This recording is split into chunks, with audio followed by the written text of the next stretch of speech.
Hi, my name is Jessica Goins, and I'm with First Chance for Children, and I would like to welcome you to our Maze Activity Kit. With me, I have my helpers, Aaliyah, and they're going to demonstrate an activity. However, we're going to do a different spin on this activity. So, May is the month for mental maternal health.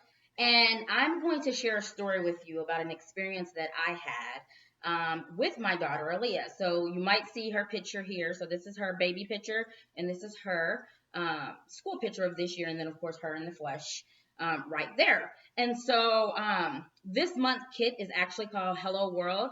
I am ready to explore. So it's about different cultures and things that happen in different cultures and activities that you can do and learn. There's many activities in these kits. Thanks to Charity, our Lend and Learn coordinator, for putting these kits together every month.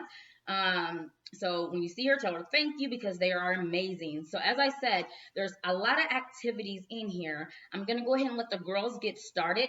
They're going to be doing an activity, a crafting activity, creating puppets with the little people and the popsicle sticks.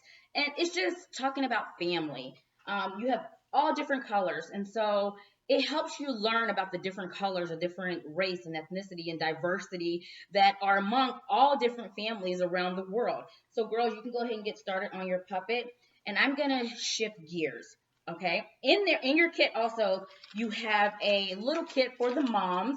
It is a little mental health kit. You got some lotion, a journal, a pen to journal to kind of put your thoughts down. Sometimes what you can't share out loud, you may be able to write it down. It may be easier. So before I forget, I would like to invite you all to join us for our family focus topic at the end of this month. It is on May the 26th from 7 to 8.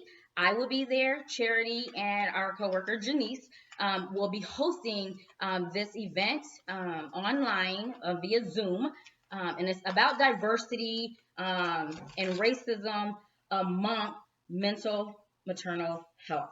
And so I would like to just talk about an experience. So once again, here's a little picture of her. Here's my daughter Leah as a baby. Aaliyah was born on September the 4th at 6:37 p.m. She weighs 6 pounds 2 ounces and was 18 inches long. I had Aaliyah at 36 weeks. My experience with Aaliyah as my third child and giving birth to her was quite different than my first two. With Aaliyah, I felt weird. I felt different. My body was giving me signs and signals that something was wrong. And so I go in, with the contractions. I was actually at work when I went into labor. And I go in, they check me and they're like, you're only at a 3. You're okay. It's fine. This is normal. And so I'm laying there and I'm not feeling heard. That's the word I would like to use. I was not feeling heard. I'm telling my doctors, I said, something's wrong. It's not right. And they go, no, Mrs. Goins, it's just contractions. You're in labor, and that's a part of it. Well, me not knowing how to advocate for myself when it came to maternal health, I was like, okay, I think I would know my own body, and the fact that Aaliyah is my third child, and this is feeling way weird than my first two. Needless to say, like I said, Aaliyah was born at 36 weeks, so she didn't make it to the 40th week. I end up pushing Aaliyah out at 8 centimeters dilated. Okay. As I was saying, and as I have said, I knew something was wrong. And yes, it was. I end up hemorrhaging. I was bleeding out. And I like to say, like Aaliyah was a cork in a bottle. And when she popped out, I bled out. It was very scary. I almost died. I instantly blacked out after I had her. I could hear everyone around me. I could hear them, but I couldn't respond. I heard, Miss Goins, are you okay? Do you know where you are? Do you know what just happened? And in my head, I'm saying, yeah, I just had a baby. I hear her. Why are you talking to me as if I can't hear you? Well, they couldn't hear me. I was not physically moving my mouth and talking because I had blacked out. They end up waving ammonia in front of me, woke me up, and I said, why were you all constantly repeating yourself? I heard you and I was responding. And they said, no, you weren't. You had blacked out for a moment and we had to wave ammonia in front of you to get you up. Well, when I did wake up, my daughter was gone. They had to rush her to the NICU, so the ICU unit, and I didn't get to see her. I heard her, but I didn't get to see her. So I instantly became depressed. I was down. I blamed myself for her having to be in the ICU. She was there for 4 to 5 days, and I couldn't be there. Me or my husband couldn't be there. We could call and check on her. I was actually released from the hospital a day or so later, but I didn't get to go home with her. And that feeling was unbearable. I was very sad. As I said, I blamed myself. But to rewind a little bit, I get transferred to my room after I was in labor and delivery, recovering. They come and check on you, make sure you're all right. Well, I was still bleeding, and they couldn't figure out where it was coming from. And so they still didn't have any answers for me on why this has happened. And so I get to my room.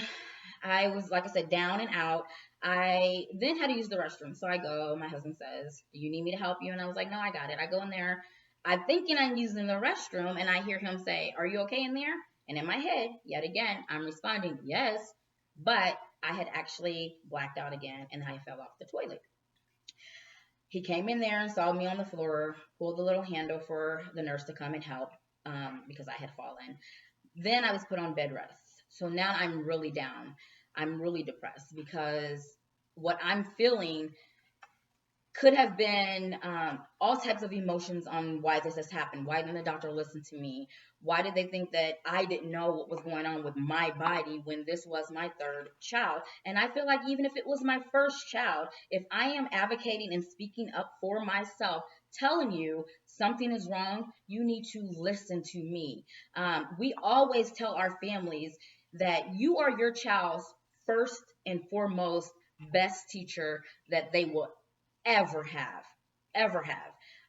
And so now that I know that then it did not work for me in speaking up for myself, I am now not only my best advocate for myself, but for the families that I serve and for my children as well.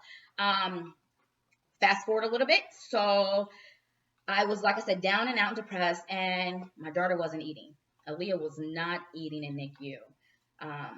So I cried and I cried and I cried. And my mom said, Jessica, just go see her. It will change. And I was like, no, I can't. I can't because I put her there. Well, I did. I go down. I had a wheel down in a wheelchair. I go see her. I stand up. I touch her through the machine that they had her in. And I talk to her. I tell her I love her. She had tubes down her throat. In her nose, and it was a scary sight to see my child like that, and for me to have put the blame on myself that she was there because of me.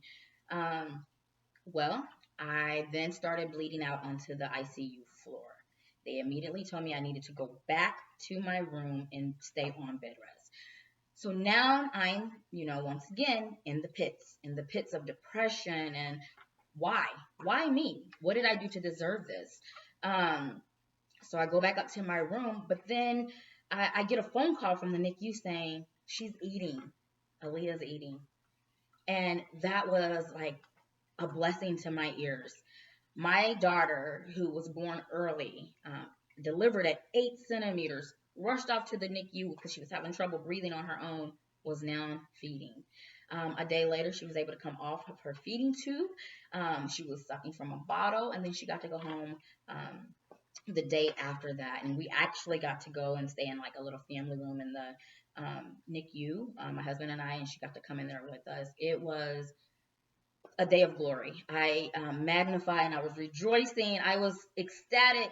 And then she got to come home and she got to meet her brothers. At the time, Deja was not born yet. But she got to meet her brothers and she was just a blessing to our family. And all I could do was thank God for seeing her through that, for seeing me through that. But until you know, you don't know. And I just want everybody who is listening to my story know you have a voice. It is your body, it is your pregnancy, it is yours. You own that. And you do not let a provider tell you otherwise. They are there to help you and support you. And if they're not listening to you, then that is not help. I know that you have a voice. I had a voice then and wasn't heard. If I was to ever conceive again, I will make sure that I'm heard. So I hope you take away from this that I'm not the only one. There's many out there, and it's okay to ask for help. It's okay if you're not getting the help you need from your provider to get support elsewhere, to get second opinions. It's okay because at the end of the day, it is your story, your body, your family. I want you to know that you deserve to be heard as I should have been back then, almost 9 years ago. She's almost 9. But as I said, here she is in the flesh. She's a competitive cheerleader. She still have troubles with breathing. She has asthma or whatnot. And so, we keep an eye on that. But, most premature babies do have other health issues that they deal with. However, she's healthy. She's smart. And I am very blessed to have her in my life. To kind of fast forward even more after that situation, when I did conceive with Deja, I was very scared. I was very detached from that pregnancy. And we all know that it's important to be attached to your pregnancy, to your child in the womb. Read to them, play music to them, hear them, talk about when they kick. It took me a while before I was able to do that when I got pregnant with Deja because I was scared. I didn't want to do what happened with Aaliyah happen to her, so I was very scared.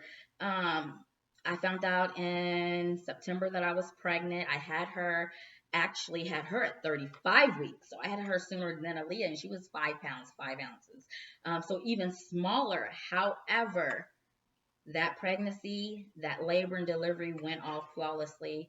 I had no complications with her. And so as I stand here today telling my story, I want you to be able to use my story as a way to open up about your own maternal mental health issues or problems that you may be dealing with.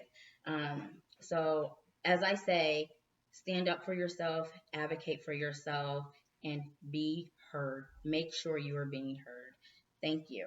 I'm going to redirect it back to the girls. They created their puppet families. Aaliyah's holding hers up, and Deja is holding hers up too. So I thank you again for joining and listening in. As I said, it is Mental Maternal Health Day, actually today on Cinco de Mayo. However, it goes throughout the month. But as I talk about in my other videos, like, in February was Black History Month, I said, don't let Black History Month just happen in February. Well, I'm saying it now about mental maternal health. Don't let it lie just in May, but throughout the year. Spread your story, share. It takes one person. We always say it takes a family to raise a village, it takes one person to raise a child, but it takes a village to get them places. So let my story be the start of many stories of opening up and being okay with it. When you face the truth shall prevail. Once again, I'm Jessica Goins with First Chance for Children, and I would like to welcome you to the Maze Activity Kit. Thank you. Bye.